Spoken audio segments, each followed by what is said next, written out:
Meus irmãos, a paz do Senhor Jesus, estamos aqui para mais uma reflexão bíblica da Palavra de Deus e hoje nós vamos falar sobre a presciência de Deus.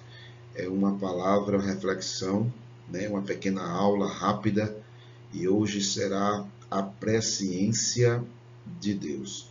Então, com base nesse tema de hoje, nós podemos dizer que a presciência de Deus ele é um conhecimento prévio que Deus tem, dos fatos que ainda não aconteceram. É um conhecimento de antemão que Deus tem. Então, por meio de algumas profecias bíblicas, por meio de alguns decretos de Deus, então nós vemos que realmente Deus é um Deus presciente, que tem um conhecimento prévio daquilo que vai acontecer. Então eu vou deixar na tela aí algumas profecias bíblicas, E eu queria ler somente uma aqui em Jeremias, no capítulo 38, e o versículo de número 17 a 20. Então, Jeremias, ele lança uma profecia,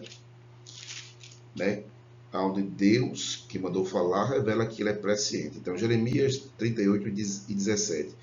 Então Jeremias disse a Zedequias: assim diz o Senhor, Deus dos exércitos, Deus de Israel, se voluntariamente saíres aos príncipes do rei de Babilônia, então viverá a tua alma.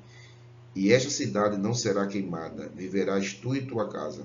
Mas se não saíres ao príncipe do rei de Babilônia, então será entregue esta cidade nas mãos dos caldeus, e eles queimarão e tu não escaparás nas mãos dele. Então observe que Jeremias apontou, tanto uma direção como a outra. Então isso é presciência de Deus. Deus conhece os fatos, as circunstâncias antes que ela aconteça. Então Deus é um Deus presciente. Meus irmãos, outro detalhe a respeito da presciência de Deus é que algumas pessoas podem confundir, se Deus ele deu origem ao mal. Então, Deus não deu origem ao mal, Deus não decretou, o mal. Não foi da sua vontade que Lúcifer e que o homem pecasse. É porque Deus, por ser, presciente, então ele preconheceu, a escolha do anjo querubim, melhor dos anjos, que se rebelou junto com Satanás, e também do homem. Então, se nós pudéssemos colocar em ordem aqui, nós podemos dizer que Deus teve aquele conhecimento necessário, Deus decretou pela sua presciência, e Deus é um ser presciente. Então, conhecimento necessário, decreto e presciência de Deus. Então, Deus, ele, além de saber conhecer o futuro, Deus conhece as possibilidades que o ser humano ele pode tomar, a direção que pode tomar. Então, com base nesse conhecimento, Deus ele pode decretar, falar. Aí, com base nisso, eu queria ler aqui, são dois versículos muito profundos. Em 1 Pedro, capítulo de número 1, versículo 2, diz assim: eleito segundo a presciência de Deus Pai, em santificação do Espírito, para a obediência da aspersão no sangue de Jesus Cristo.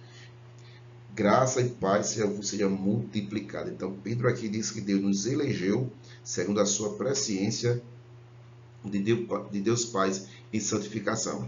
Agora, Romanos no capítulo de número 8 e o versículo 29 diz assim: porque os que dantes conheceu, também o predestinou, para serem conforme a imagem do seu Filho, a fim de que seja primogênito entre muitos irmãos.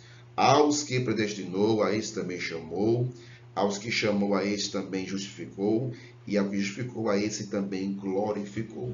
Eu vou deixar aqui na tela outros versículos para você ler, para você entender que o nosso Deus é um Deus presciente. Então, a sua presciência é o conhecimento prévio. Deus conhece de antemão aquilo que vai acontecer. Independente da escolha do homem, Deus conhece a direção que o homem vai tomar. Isso não quer dizer que Deus decreta, que Deus ele toma a vontade do homem para o homem escolher o errado. Isso não existe. Então, Deus deu ao homem livre-arbítrio. Então, dá para se entender que a sua presciência de Deus faz parte da sua soberania. Amém? Deus te abençoe com essa reflexão. Leia aí mais versículo aí, conforme Gálatas 4:9, Amós 3:2, para você entender a presciência de Deus.